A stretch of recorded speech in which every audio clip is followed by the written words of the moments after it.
2024 లేదా 25లో డిగ్రీ లేదా బీటెక్ చదివారా? సాఫ్ట్‌వేర్ జాబ్ కోసం ఎదురు చూస్తున్నారా? అయితే కోడ్ జ్ఞాన్ 100 డేస్ కోర్సులో చేరండి, జాబ్ సాధించండి.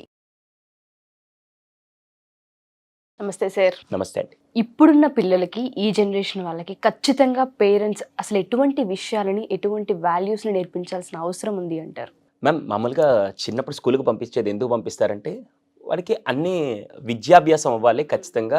అటు భాష కానీ, లేకుంటే ప్రపంచం గురించి తెలియాలని నేర్పిస్తూ ఉంటారు. అవును. ఖచ్చితంగా అది స్కూల్ డ్యూటీ అనుకుందాం. అక్కడికి వెళ్ళిన తర్వాత సబ్జెక్ట్స్ కొన్ని డిజైన్ చేసి ఉంటాయి. Maths, science, social, Telugu, Hindi, English అని సబ్జెక్టులు డిజైన్ చేసి ఉంటాయి. ఫెంటాస్టిక్. కానీ అది స్కూల్లో నేర్చుకునేది ప్రపంచ జ్ఞానం కోసం, లేకుంటే ఇంకేదైనా ఇతర విషయాల కోసం తను నాలెడ్జ్ పెంచుకుంటాడు. కానీ అంతకంటే ముఖ్యంగా పిల్లలు ఇంట్లో తల్లిదండ్రులు తీసుకోవాల్సిన బాధ్యతలో నేను ఒక ముఖ్యమైన విషయం చెప్తాను. అదేంటంటే, ఒక 5 విలువల్ని మాత్రం ఖచ్చితంగా పిల్లలకి చిన్నప్పటి నుంచి నేర్పించండి.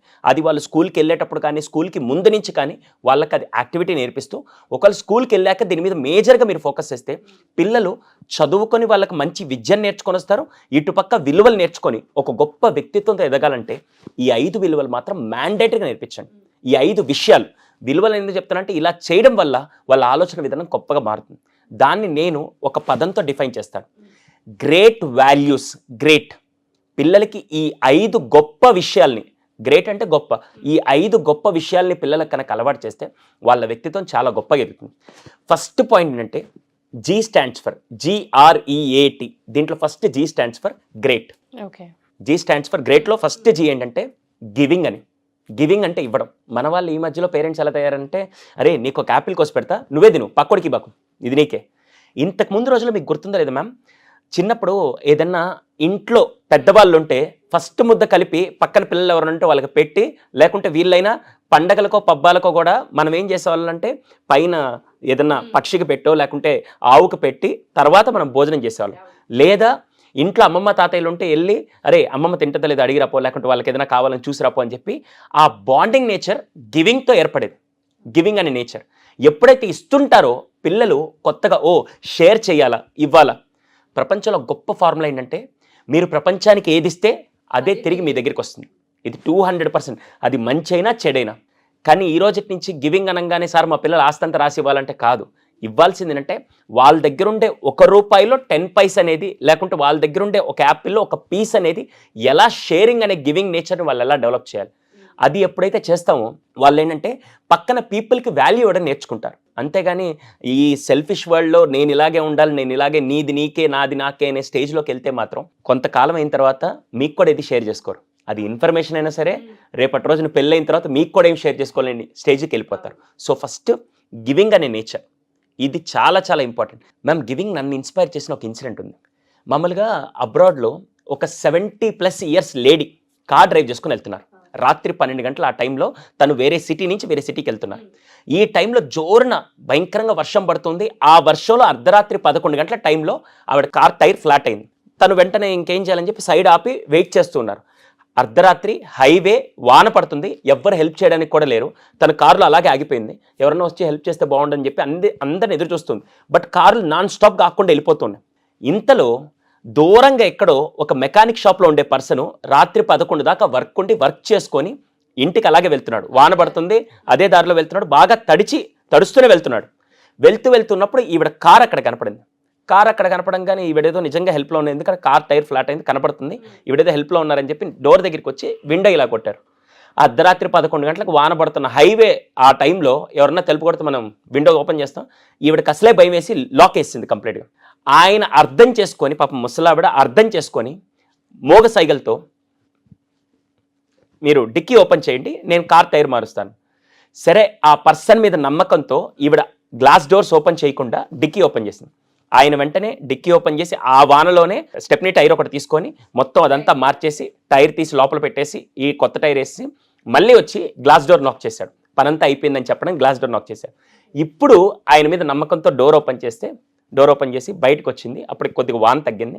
వెంటనే థ్యాంక్ యూ సో మచ్ అండి, ఈ హైవేలో ఇప్పుడు నా పరిస్థితి ఎక్కడ ఆగిపోయేది, కానీ మీరు హెల్ప్ చేశారు, థ్యాంక్ యూ సో మచ్ అని చెప్పి అన్నీ చెప్పిన తర్వాత, ఓకే అండి పర్లేదు మీరు వెళ్ళండి అంటే, ఆవిడ ఇంకా హెల్ప్ చేశారు కదని ఆ కృతజ్ఞతతో పర్స్లో నుంచి డబ్బులు ఇద్దామని చెప్పి అక్కడ డాలర్స్ కదా, ఒక $500 ఇద్దామని చెప్పి ఇలా ఇస్తూ ఉంటే, నో నేను డబ్బు కోసం చేయలేదండి, మీరు జస్ట్ రాత్రి ఇక్కడ ఆగిపోతారు, ఒక ఓల్డ్ లేడీకి హెల్ప్ చేసిన, ఒక మంచితనంతో హెల్ప్ చేశాను డబ్బు కోసం అంటే, లేదండి నేను ఇప్పుడు మీ చేత ఏమి ఇవ్వకుండా ఉంటే నాకు ఆ సాటిస్ఫాక్షన్ ఉంది, దయచేసి మనీ తీసుకోండి, జస్ట్ అవుట్ ఆఫ్ రెస్పెక్ట్ నేను ఇస్తున్నాను మీరు చేసిన వర్క్ అంటే, లేదండి నేను డబ్బు కోసం పని చేయలేదు, ఇప్పుడు కనుక ఇది తీసుకుంటే నేను చేసిన మంచికి నాకు వాల్యూ ఉండదు, దయచేసి వద్దని.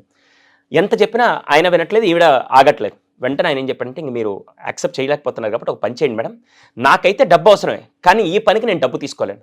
ఒకవేళ నిజంగా మీరు మీ ముందు ఒకవేళ ఎప్పుడైనా ఎక్కడైనా ఎవరైనా డబ్బుకు అవసరం అనిపిస్తే ఈ డబ్బులు వాళ్ళకి ఇవ్వండి, అది నాకు చాలా హ్యాపీ అని చెప్పేసి వెళ్ళిపోయాడు. వెళ్తూ ఉంటే, సారీ ఒక చిన్న విషయం, మే నో యువర్ నేమ్ అన్నాడు. నేమ్ అడగగానే అతను చెప్పాడు, అలెగ్జాండర్ అని చెప్పాడు. ఓకే థ్యాంక్ యూ అలెగ్జాండర్ అని చెప్పేసి ఈవిడ కారు ఎక్కేసింది, వెళ్ళిపోయాడు. అతను నడుచుకుంటే ఇంటికి వెళ్ళిపోయాడు.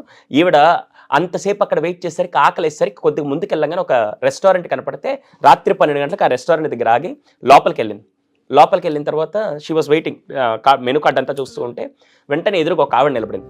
ఈ మెనూ కార్డు ఇలా చూడంగానే ఫస్ట్ ఆవిడ ప్రెగ్నెంట్ లేడీ, 8th మంత్ ప్రెగ్నెన్సీలో రాత్రి 12 గంటలకి డ్యూటీ చేస్తుంది. ఈవిడ వెంటనే, అమ్మా ఎన్నో మంత్ అని అడిగింది. 8th మంత్ మేడం, నీకైనా పిచ్చా, ఈ టైం దాకా ఇక్కడ పని చేస్తున్నావు, రెస్ట్ తీసుకోవాలని తెలియదు అంటే, ఆవిడ వెంటనే సారీ ఫర్ దట్ మ్యామ్, యాక్చువల్గా డెలివరీ టైంకి ఏదైతే డబ్బులు కావాలో ఆ డబ్బులు కూడా నా దగ్గర లేవు, మా హస్బెండ్ నేను కలిసి పని చేస్తేనే ఇప్పుడు కొద్దిగా నేను ఇంకో 10 days వర్క్ చేసిన తర్వాత 9th మంత్ వచ్చిన తర్వాత మాత్రం నేను రెస్ట్ తీసుకోగలుగుతాను, ఈ 10 daysలో కూడా మొత్తం సంపాదించిందంతా నా డెలివరీ తర్వాత ఒక 3 months రెస్ట్ తీసుకోవాలి, దానికి కొద్ది డబ్బులు కావాల్సి, మా దగ్గర అంత మనీ కూడా లేదని చెప్తే, దెన్ షీ థాట్ ఓకే అని చెప్పేసి ఆర్డర్ ఇచ్చేసింది. ఆమె ఆర్డర్ తెచ్చిపెట్టింది. తినేసిన తర్వాత ఈ ప్లేట్స్ అన్ని క్లియర్ చేసి బిల్ తీసుకొని వచ్చి పెట్టి ఈ ప్లేట్స్ అన్ని తీసుకెళ్తూ ఉంటే, ఆవిడ మళ్ళీ తిరిగి వచ్చే టైంకి ఈవిడ లేరు. ఒరే ఈవిడ డబ్బులు కట్టిందో వెళ్ళిపోయిందా ముసలావిడ అని చెప్పేసి ఒకసారిగా తీసి చూడంగానే బిల్ యాక్చువల్గా $250 అయితే మొత్తం $750 అక్కడ పెట్టింది. ఓకే, అదేంటి అయిన దానికంటే ఎక్కువ పెట్టింది, పైగా టిప్ ఎవరన్నా ఒక కొద్దిగా ఇస్తారు కదా, ఇంత ఇవ్వరు కదా అని చెప్పి ఈవెన్ పొరపాటున పెట్టి మర్చిపోయారని చెప్పి పరిగెడుతూ వెళ్ళి కార్ దగ్గరికి వెళ్ళే లోపల కారు వెళ్ళిపోయింది. ఆ బిల్ కింద ఒక స్లిప్ ఉంది. ఆ స్లిప్లో రాసిందంటే, ఈ $500 నేను ఇచ్చింది కాదు, నేను వస్తున్నప్పుడు దారిలో నాకు ఒక సహాయం చేశారు, ఆ సహాయం చేసిన వ్యక్తి ఏం చేశారంటే, నాకు ఈ మనీ వద్దు, నిజంగా మీకు ఎవరైతే ఈ మనీ అవసరం ఉందని తెలిస్తే వాళ్ళకి ఇవ్వండి అని చెప్తే, వెంటనే నాకు తెలిసి ఈ ప్రపంచంలో నీకంటే ఈ డబ్బులు ఇంకెవరికి అవసరం లేదు, అందుకని నువ్వు తీసుకో అని చెప్పి టిప్ కింద ఇస్తే, ఆవిడ చాలా ఎగ్జైట్మెంట్లో 1:30కి డ్యూటీ అయిపోగానే హడావిడిగా నేరుగా ఇంటికి వెళ్ళి కాలింగ్ బెల్ కొట్టగానే వాళ్ళ ఆయన ఎదురు రాగానే ఒక్కసారిగా హక్ చేసుకొని, ఏమండి ఇంకా నేను ఒక్కసారిగా ఈ 10 రోజులు వెళ్ళకుండానే నాకు కావాల్సిన టిప్ వచ్చేసింది, మేబీ 10 రోజులు పనిచేసిన తర్వాత మేము హ్యాపీగా రిలాక్స్ అవ్వచ్చు, మనకు కావాల్సిన దానికంటే ఎక్కువ మనీ వచ్చిందని చెప్పి ఒక్కసారిగా హక్ చేసుకొని, seriously I'm so happy, thank you so much Alexander అని చెప్పి ఒకసారి హక్ చేసుకున్నాను. వాళ్ళ హస్బెండే కదా ఆ హెల్ప్ చేసింది, ఆ మనీ తిరిగి మళ్ళీ వాళ్ళ దగ్గరికి వచ్చింది. ఈ ప్రపంచంలో మీరే తిరిగిస్తే ఏదిస్తే అదే తిరిగి వస్తుంది, 200% దాని డౌట్ లేదు. ఇది కలియుగం అండి. ఇంతకు ముందులాగా దేవుడు అన్నీ రాసి పెట్టుకొని ఇది వచ్చే యుగంలో చూద్దాం, వచ్చే జన్మలో చూద్దాం, అలాంటివి ఏమీ లేవు. ఇప్పుడు మీరు ఏం చేస్తారు అదే మీకు వస్తుంది. పిల్లలకు కూడా మీరు గివింగ్ అనే నేచర్ని, షేరింగ్ అనే నేచర్ని ఎంత అద్భుతంగా డెవలప్ చేస్తే అది వాళ్ళకి అంత బాగా వస్తుంది. అన్నిటికంటే ముఖ్యంగా సెకండ్ది రీడింగ్ బుక్స్.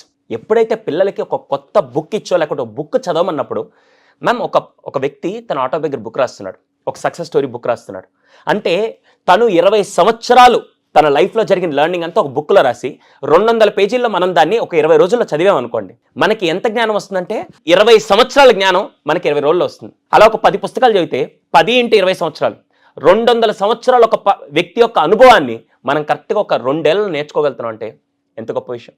పిల్లలకి ఫస్ట్ నుంచి రీడింగ్ బుక్స్ అనే హ్యాబిట్.